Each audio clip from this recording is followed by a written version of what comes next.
दोस्तों, इस बार आईएल 2025 का हंगामा खत्म होते ही क्रिकेट फैंस के लिए एक और महायुद्ध दस्तक देने वाला है, एशिया कप।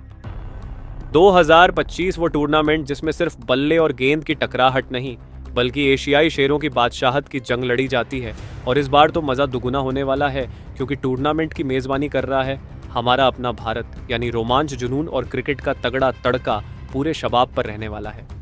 अब दोस्तों, आपको याद होगा कि पिछली बार ये टूर्नामेंट वनडे फॉर्मेट में श्रीलंका में खेला गया था, जहां रोहित शर्मा की अगुवाई में भारत ने एशिया के बाकी दिग्गजों को धूल चटाकर ट्रॉफी पर कब्जा जमाया था। लेकिन इस बार मामला थोड़ा अलग है, क्योंकि एशिया कप T20 फॉर्मेट में खेला जाएगा। मतलब कम ओवर, ज्यादा हिटिंग और ताबड़तड़ मुकाबले।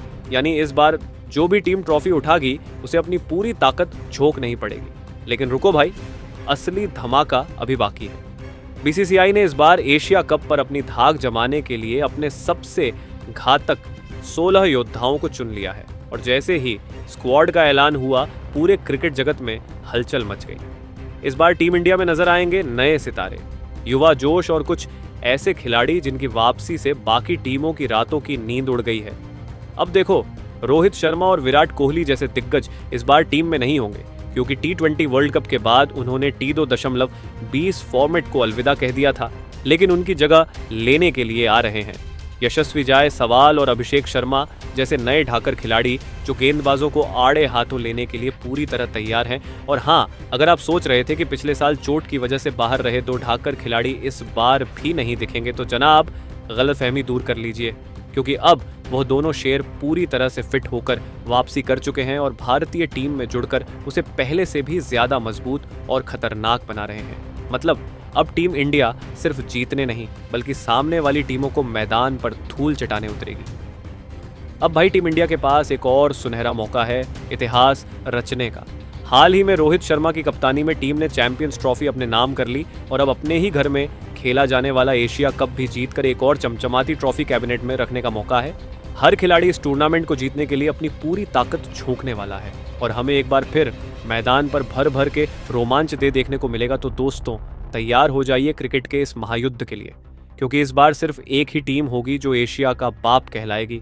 और क्या टीम इंडिया इस बार भी इतिहास रच पाएगी, या कोई नया राजा इस ताज पर कब्जा जमाए?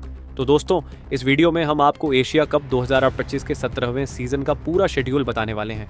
कब, कहां, किसके खिलाफ टीम इंडिया मैदान में उतरेगी और किन तारीखों पर क्रिकेट का सबसे बड़ा तूफान आने वाला है।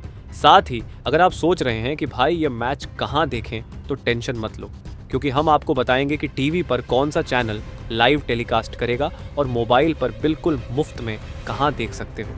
अब भाई, असली मसाला तो यहाँ है। बीसीसीआई ने अपनी 16 सदस्य भारतीय टीम का ऐलान कर दिया है, और जैसे ही स्क्वाड बाहर आया, क्रिकेट जगत में सनसनी मच गई। इस टीम में कौन कौन से नए सितारे चमकने वाले हैं, कौन से अनुभवी खिलाड़ी टीम से बाहर हैं, और सबसे बड़ी बात, कौन बनेगा इस बार टीम इंडिया का कप्तान और उपकप्तान, क्योंकि रोहित शर्मा तो एशिया कप में खेलते नहीं दिखेंगे। और रुको, मजा यहीं खत्म नहीं हुआ। इस स्क्वाड में कुछ ऐसे खिलाड़ी भी हैं जो लंबे समय से चोट के कारण बाहर थे, लेकिन अब पूरी तरह फिट होकर वापसी कर रहे हैं। यानी इस बार भारतीय टीम और भी ज्यादा खतरनाक होने वाली है। अब सवाल यह कि इस बार टीम इंडिया की प्लेइंग 11 कैसी दिखेगी, कौन ओपनिंग करेगा, कौन होगा मिडिल ऑन ऑर्डर का नया बॉस, और गेंदबाजी में कौन उड़ाए विरोधी बल्लेबाजों के स्टंप। तो दोस्तों, तैयार हो जाइए क्रिकेट के इस महासंग्राम के लिए, क्योंकि इस बार मैदान पर होगी असली जंग। और अगर आप भी चाहते हैं कि टीम इंडिया फिर से एशिया कप की ट्रॉफी उठाए, तो इस वीडियो को लाइक कर दो और अपने क्रिकेट लवर दोस्तों के साथ शेयर करना ना भूलो। तो चलिए अब करते हैं धमाकेदार शुरुआत। दोस्तों, एशिया कप 2025 का आगाज सितंबर में होने जा रहा है, और इस बार मामला जबरदस्त होने वाला है। वजह भारत की सरजमी पर होने जा रहा है ये क्रिकेट का सबसे बड़ा महायुद्ध। और सबसे खास बात, इस बार यह टूर्नामेंट T20 फॉर्मेट में खेला जाएगा। अब जरा इधर ध्यान दो, कुल 8 टीमें होंगी इस बार मैदान में। भारत, बाकी पाकिस्तान, अफगानिस्तान, श्रीलंका, बांग्लादेश, ओमान, हांगकांग और यूएई। और मज़े की बात यह कि इन सभी टीमों को 2 ग्रुप में बांटा गया है। ग्रुप ए में भारत, पाकिस्तान, यूएई और हांगकांग की टीमें होंगी, तो वहीं ग्रुप बी में श्रीलंका, बांग्लादेश, अफगानिस्तान और ओमान की टीमें होंगी। मतलब पहले ही राउंड से घमासान शुरू। और यकीन मानिए, भारत पाकिस्तान का महामुकाबला इस बार फिर से इतिहास रचने वाला है। अब सवाल उठता है, भाई ये धमाकेदार मैच कहां और कब देखने को मिलेगा? तो भाई टेंशन मत लो, टीवी पर पूरा टूर्नामेंट लाइव टेलीकास्ट होगा सनी स्पोर्ट्स नेटवर्क पर, और जो लोग मोबाइल पर देखना चाहते हैं उनके लिए सनी लिव पब पर मिलेगी फ्री स्ट्रीमिंग। और सबसे मज़ेदार बात, मैच का टाइमिंग परफेक्ट रखा गया है। हर मुकाबला भारतीय समय अनुसार शाम 7:30 से शुरू होगा। मतलब ऑफिस से घर लौटते ही खाने की प्लेट हाथ में और क्रिकेट का मजा स्क्रीन पर। भाई साहब, अगर क्रिकेट एक फिल्म होती तो एशिया कप 2025 उसका ब्लॉकबस्टर क्लाइमैक्स होता। और जैसे हर फिल्म में हीरो की एंट्री डांस से ही इस बार टीम इंडिया के 2 नए लीडर सामने आ चुके हैं। तो सुन लो, बीसीसीआई ने जो फैसला किया है वह क्रिकेट के गलियारों में गूंज रहा है। भारत की T20 टीम की कप्तानी एक बार फिर से हिटमैन स्टाइल में खेलने वाले 360 डिग्री शॉट्स से गेंदबाजों के होश उड़ाने वाले सूर्य कुमार यादव के हाथों में दी गई है। जी हाँ, वही सूर्य जो गेंदबाजों की बखिया उधेड़ में माहिर है। अब कप्तान के साथ साथ टीम में एक मूड सेट करने वाला खिलाड़ी भी चाहिए जो मैदान में अपने ठाठ से उतरे और विरोधी टीम की हालत पतली कर दे। तो इसके लिए बीसीसीआई ने जिस खिलाड़ी को चुना है वो हैं खुद कुंफू पांड्या, यानी हार्दिक पांड्या। उन्हें इस बार भारतीय टीम का उपकप्तान बनाया गया है। मतलब एक तरफ सूर्या का डांसरी, तरफ पांड्या की ऑलराउंडर तबाही। अब भाई यह जोड़ी क्रिकेट के एवं अवेंजर्स की तरह काम करने वाली है। कप्तान की आक्रामक सोच और उपकप्तान की धाकड़, बैटिंग बॉलिंग का कॉम्बिनेशन बाकी टीमों की हालत खराब करने के लिए काफी है। लेकिन अब असली सवाल क्या? सूर्य कुमार यादव अपनी कप्तानी में टीम इंडिया को एशिया कप जिताने में कामयाब होंगे? और क्या हार्दिक पांड्या बतौर उपकप्तान अपनी लीडरशिप स्किल्स से सबको चौंका देंगे? अब ये तो वक्त बताएगा। तो दोस्तों, आप बताओ, आपके हिसाब से भारत के लिए T20 फॉर्मेट का सबसे बेहतरीन कप्तान कौन है? सूर्य, हार्दिक, या फिर कोई और? तो भाई साहब, क्रिकेट का असली महायुद्ध शुरू होने वाला है। एशिया की सबसे खतरनाक टीमों के बीच यह जंग सिर्फ बल्ले और गेंद की नहीं, बल्कि गौरव, इतिहास और बादशाहत की लड़ाई है। और इसी जंग के लिए बीसीसीआई ने अपने सबसे तगड़े 16 योद्धाओं को चुन लिया है। लेकिन इससे पहले कि हम आपको उस डांसरी पीछे मुड़कर इतिहास के पन्ने पलट लेते हैं, आखिर कौन सी टीम अब तक एशिया कप में कितनी बादशाहत दिखा पाई है?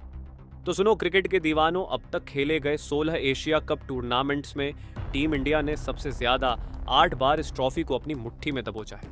यानी हर दूसरी बार भारत ने बाकी टीमों को धूल चटा दी है। श्रीलंका भी पीछे नहीं है, वो 6 बार चैंपियन बना है। लेकिन भाई, पाकिस्तान की बात करें तो इतिहास गवाह है कि वह सिर्फ 2 बार ही इस ट्रॉफी को छू पाया है। और बाकी टीमें बांग्लादेश, अफगानिस्तान, हांगकांग, यूएई और ओमान, इनकी झोली अब तक खाली ही रही है। अब अगर आंकड़ों की जुबान पर भरोसा करें तो भारत ही इस टूर्नामेंट का बाप है। लेकिन क्रिकेट सिर्फ आंकड़ों का खेल नहीं है। मैदान में कौन कितनी चालाकी से दांव खेलता है, वही असली विजेता बनता है।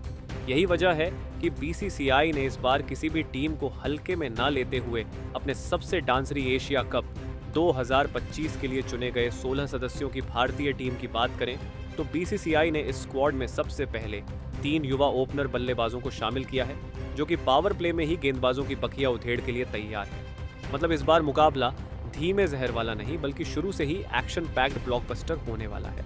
तो इस स्क्वाड में पहले ओपनर बल्लेबाज के तौर पर शुभमन गिल को शामिल किया गया है। शुभमन गिल ऐसे बल्लेबाज है जो सामने वाली टीम के गेंदबाजों के लिए सबसे बड़ा सिरदर्द बनने वाले हैं। अब भाई, अगर बल्लेबाजी की रीढ़ की बात करें तो शुभमन गिल उस धागे की तरह है जो पूरी बैटिंग लाइनअप को जोड़ कर रखता है। ये लड़का कोई भी मैच अपनी क्लासिक बैटिंग से टेस्ट मैच बना सकता है और जरूरत पड़ने पर T20 को अब तक की सबसे तेज पारी में भी बदल सकता है। मतलब गेंदबाजों के लिए हर हाल में सिरदर्द। अब चलो जरा फ्लैशबैक में चलते हैं। हाल ही में खेली गई चैंपियंस ट्रॉफी में जब गिल ओपनिंग करने उतरे तो गेंदबाजों का आत्मविश्वास उनके पैड्स के साथ साथ पवेलियन लौट गया। शुरुआत में मासूम दिखने वाले इस खिलाड़ी का बैटिंग ग्राफ ऐसा चढ़ता है कि विपक्षी टीम बस टकटकी लगाकर देखती रह जाती है। गिल पहले संभल कर खेलते हैं, विकेट बचाते हैं, लेकिन जैसे ही विकेट की आदत डाल लेते हैं फिर तो बस बॉलिंग एंड की तरफ टारगेट प्रैक्टिस चालू हो जाती है। अब भाई, कुछ लोगों को लग रहा था कि गिल T20 टीम से बाहर थे तो शायद वो इस फॉर्मेट में इतने खास नहीं है, लेकिन आंकड़े देखो भाई साहब, 21 मुकाबले, 600 रन, एक शानदार शतक, 3 अर्धशतक। यानी जब गिल खेलते हैं तो शॉट्स सिर्फ बैट से नहीं निकलते, बल्कि विरोधी कप्तान के दिल से आह भी निकलती है। वहीं स्क्वाड में दूसरे ओपनर बल्लेबाज के तौर पर अभिषेक शर्मा को शामिल किया गया है। जब ये क्रीज पर आते हैं तो सिर्फ रन नहीं, बल्कि गेंदबाजों के आत्मविश्वास के परखच्चे भी उड़ते हैं। अब देखो, क्रिकेट में 2 तरह के बल्लेबाज होते हैं। एक वो जो धीरे धीरे पारी को संवार है, और दूसरे वो जो आते ही गेंदबाजों की इज्जत का सत्य नाश कर देते हैं। अभिषेक शर्मा दूसरी कैटेगरी के प्लेयर हैं, मतलब आया देखा और कूट दिया। हाल ही में इंग्लैंड के खिलाफ जब उन्होंने बैटिंग की थी तो ऐसा लग रहा था कि ये इंटरनेशनल क्रिकेट नहीं बल्कि गली क्रिकेट में चौके की झड़ी किसी ने लगा दी हो। अब भाई जब खिलाड़ी इतना खतरनाक हो तो आंकड़े भी जान लो। सिर्फ 17 T20 मुकाबलों में ही 550 से ज्यादा रन ठोक दिए, और ये रन कोई आम तरीके से नहीं आए, 2 शानदार शतक और 2 दमदार अर्धशतक के साथ आए हैं। मतलब साफ है, जब यह लड़का खेलता है तो रिकॉर्ड बुक्स के पन्ने खुद ब खुदा एशिया कप में बाकी टीमों का हाल। सोचो, गेंदबाज क्रीज पर आते ही ये सोचेंगे, अबे यार ये तो वही है जिसने पिछले मैच में हमारी पूरी टीम की हालत खराब कर दी थी। अभिषेक शर्मा की बैटिंग को देखते हुए भारतीय टीम ने इन्हें सीक्रेट वेपन की तरह स्क्वाड में रखा है, तो इस स्क्वाड में तीसरे ओपनर बल्लेबाज के तौर पर यशस्वी जायसवाल को शामिल किया गया है। दोस्तों, जब भी मैदान पर यशस्वी जायसवाल उतरते हैं। लेकिन दोस्तों, मिलते हैं अगली को, तब तक के लिए धन्यवाद।